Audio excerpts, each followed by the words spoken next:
Hello, everyone, and welcome to episode 22 of Comic Book Cove. I'm Tom Morris. And I'm Josh Holderbaum.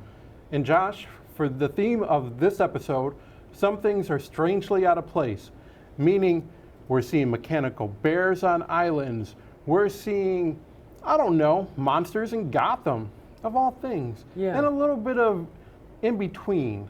Yeah, it's sort of like the things you'd expect to see in a Harley Quinn comic are sort of spreading to other parts of the DC universe. It's really strange. Yes, some things that you would, if you ever watch Lost, that show, and you'd always see the polar bear, and you wonder, what is the polar bear doing on the island? These are genuine, what is this doing on the island? That's kind of our fun theme that we're walking with this episode of Comic Book Cove. So in this episode of Comic Book Cove, we're going to discuss the following strange titles. Green Arrow number 8, Harley Quinn number 5, All-Star Batman number 3, Batman number 8, and Nightwing number 6. And as always, spoilers ahead. Green Arrow number 8, Island of Scars Part 1. Green Arrow number 8. Now, after we've gotten through Amy's and Shadow's story arc, we're going to Green Arrow's story arc where he's on the island.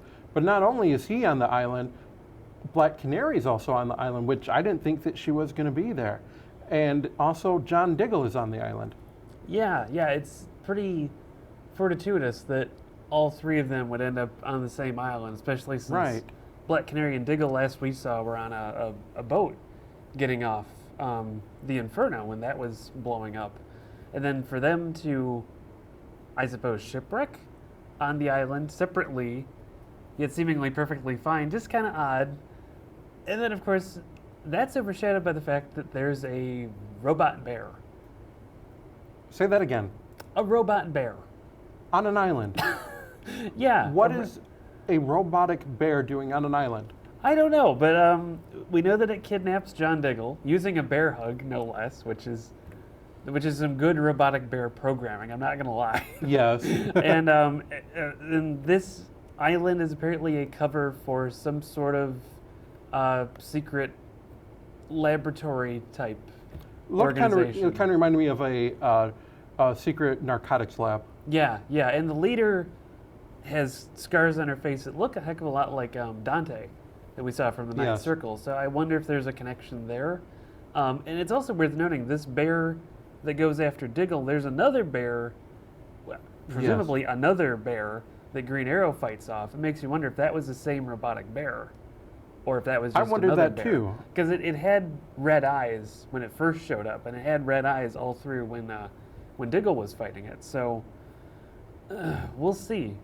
We'll see where that goes. Right. One of the biggest themes in this issue, the story arc, is Dina, I apologize, and Ollie are reunited. Mm-hmm. And they have kind of a touching moment. They're starting to connect even stronger than before, which I thought was really cool, that even though he's down on his luck, he feels isolated from everyone. He doesn't feel like he's Oliver Queen. He still has Black Canary, because he's really talking, he views himself as Green Arrow more than Oliver Queen. And then when he's on the beach when he's by himself, he's writing down his list of items, his bucket list of items he needs to do when he gets back to the mainland. Mm-hmm. And one of them was kill Broderick, but Black Canary has him cross it out, saying, well, we're not going to kill. Mm-hmm. I can't agree with you killing. We'll get him, but we're not going to kill him. And they go through the romance of how we're back together, and it's cool. But then they start comparing scars, literally and figuratively. And she's been through, she even made a point, says, my scars aren't caused by falling off a bicycle. I've been through some really bad times. Yeah, because Ollie makes a joke about one of the scars that he finds, like, oh, is that you fighting Catwoman? Yes. One time, and she does reference the fact that she grew up on the streets. She's had a much rougher childhood than he does. She mentions that, there's so much scar tissue around her heart, more than his, which I think is metaphorical. That I'm assuming that's not biological. If not, I don't think so. You'd probably see a doctor, but it also brings to light the difference that does arise between them, that they're not from the same class. I mean, they don't have the same upbringing. I mean, Ollie was kind of born figuratively with the silver spoon in his mouth. Dinah isn't. And they're still trying to connect on that level. And Dinah still continually mentions, geez, you're still out of touch. Yep. It's still kind of hard for me to picture Oliver Queen being out of touch as Green Arrow.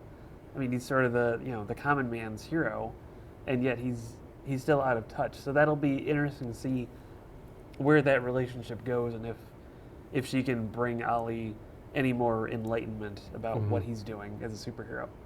The next morning after that, Ollie and Dinah, they were looking at the beach. They're just walking the beach, and they found where Diggle was. And Ollie correctly guessed that was Diggle there based on his shoes. And they noticed that there's a little trail, but in the background, in one of the panels, they show a shadowy figure watching them. That might be a connection between the scarred-faced person that captured Diggle, but it might not be. We don't know yet.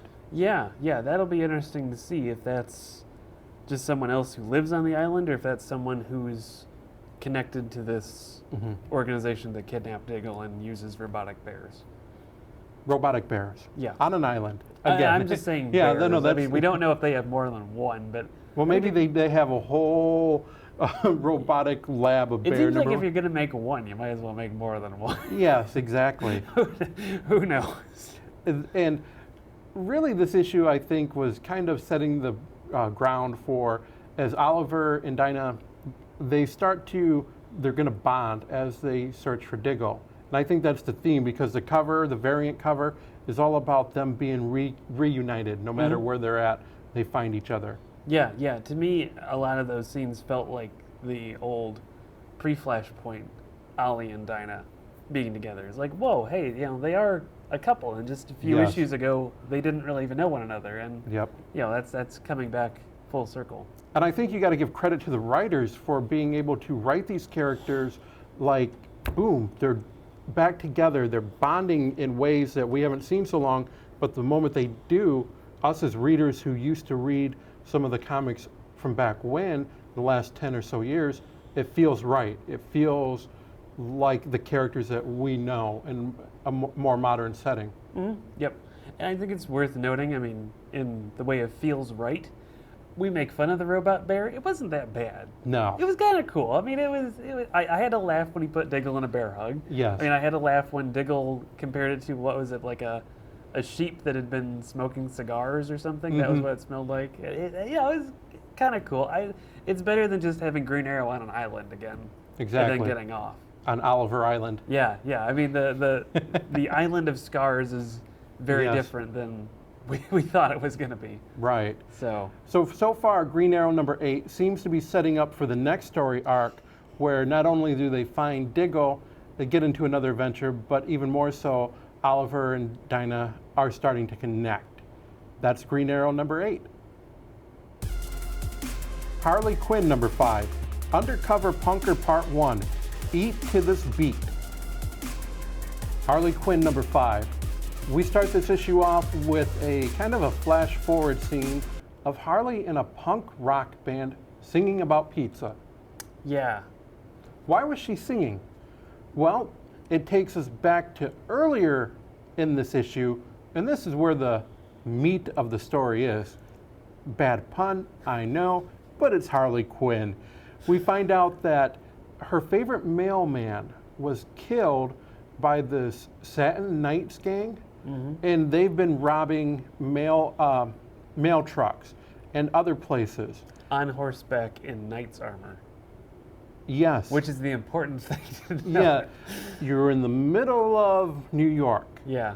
You're on horseback, you're wearing armor, and you're robbing a mail truck. How much stranger can it get? Well, it's this Harley Quinn, so the answer is much more.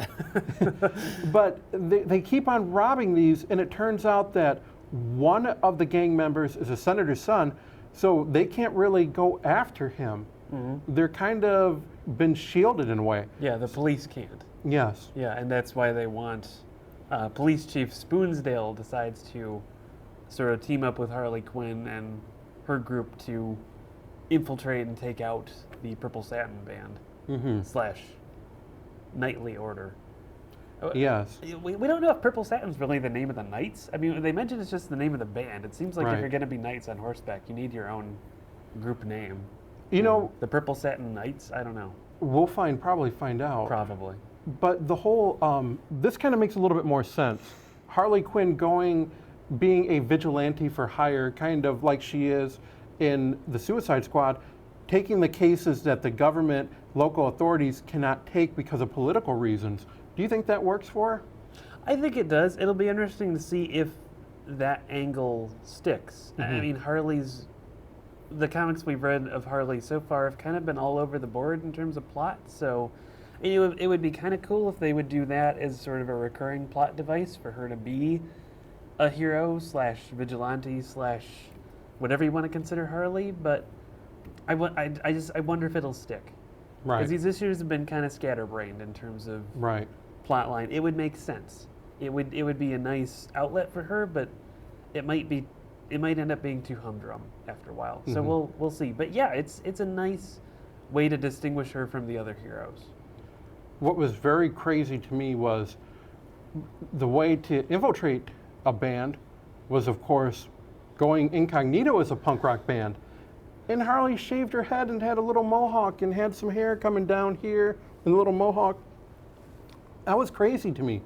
It was, how do you go from Harley Quinn hair to Harley Quinn mohawk? Yeah. All for the sake of undercover band. And it's worth noting, too, that basically every member of her little gang tries to talk her out of it. Yep. I mean, even the robot beaver says, okay, you've watched too many movies.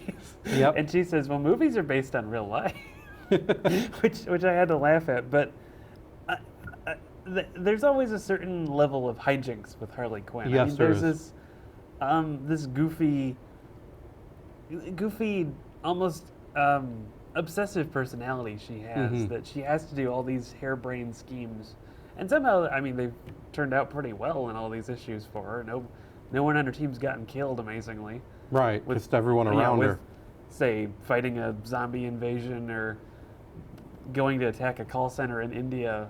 Those sort of plots. But I mean, I think the hijinks nature of that is just something we're going to have to get used to of Harley Quinn. I agree with you, especially when she starts recruiting members of her team into the band.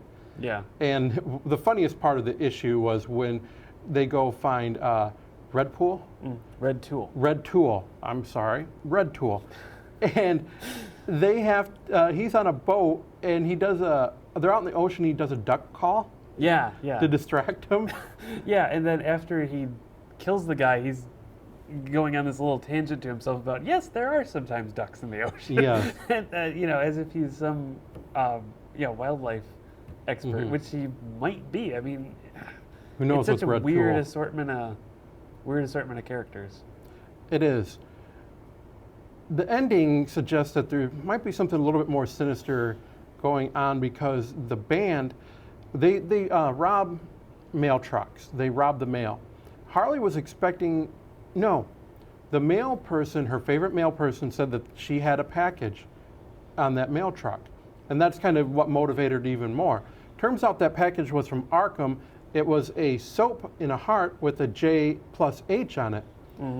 We can only foreshadow that being Joker plus Harley. And I wonder what's going to happen when she sees someone wearing her little trinket that was made out of love by the Joker for her. Yeah, because the band doesn't know. I mean, the Purple Satin band doesn't know. The one band member, Jello, decides to make it into a necklace. Yep. They're seemingly oblivious to the fact that they just robbed Harley Quinn. I mean, they seem to know about Arkham, but they don't seem to know about the Joker either. So it seems like, I mean, Harley's going to be pretty ticked if she finds him.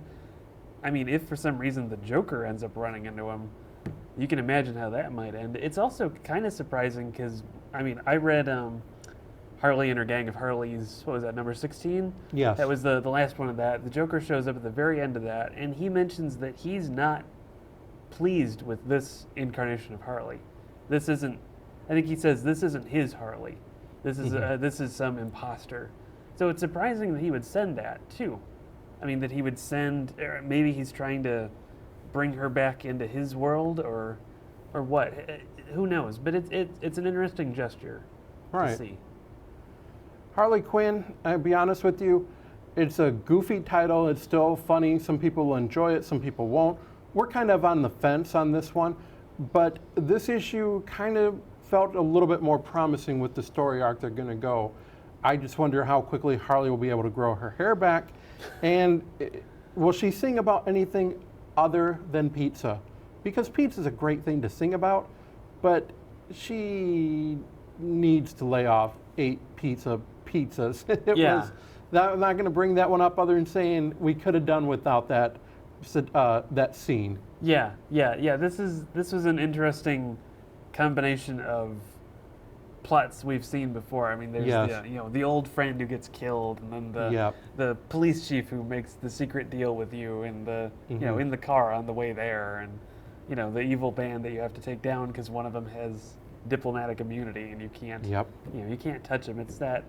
It's an interesting sort of plot point. So we'll see how it all connects, especially with as zany as Harley's world tends to be. Agreed. We're going to take our first break, and when we come back, it is All-Star Batman number 3.